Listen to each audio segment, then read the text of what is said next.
Hello, my name is Debbie Reynolds. They call me the Data Diva. Today I want to talk about data privacy and the EU Microsoft data boundaries.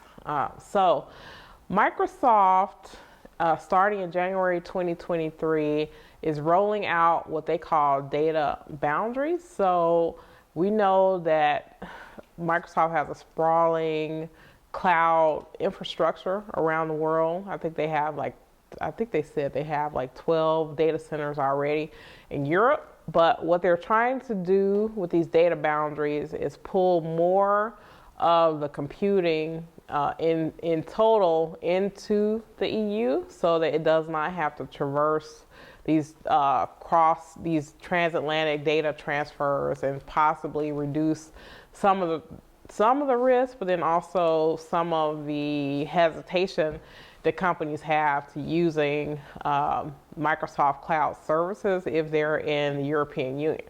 So they intend for this to eventually impact things like Azure, Microsoft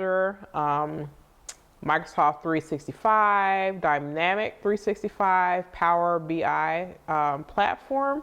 So this is going to be a phased approach. They're starting first with consumer data, then moving on to logging data and service data. So the reason why this is a big deal is for a couple reasons. One is people in Europe, or European companies, have been very nervous since the Cloud Act was passed by the U.S., meaning it gave the U.S. courts extraterritorial reach into investigations and data that is in other countries, and including the EU.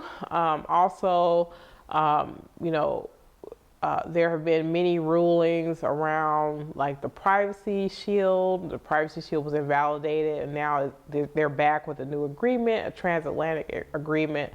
But there has been a bit of a chilling effect in Europe, with certain organizations not wanting to use certain cloud services, especially if they weren't sure if the data was in the EU or not. Having the data in the EU for an American company does not change the sort of legal ramifications. If there's a situation where a U.S. court wants to obtain data, they will still be legally obligated to give that data. But Microsoft has traditionally been very vigorous in terms of being able to challenge these types of government requests if they felt it was an overreach. And also, in some cases, they've compensated customers whose data was shared in a situation where a company may be thought to have been in breach of things like the GDPR and the EU if their data was transferred to the U.S. So I think that this may be a popular thing that comes up. It doesn't change kind of the law.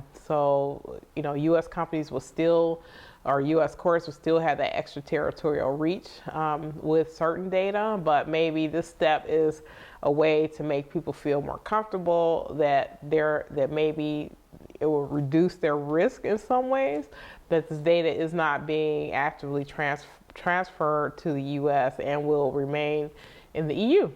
That's it. Thank you.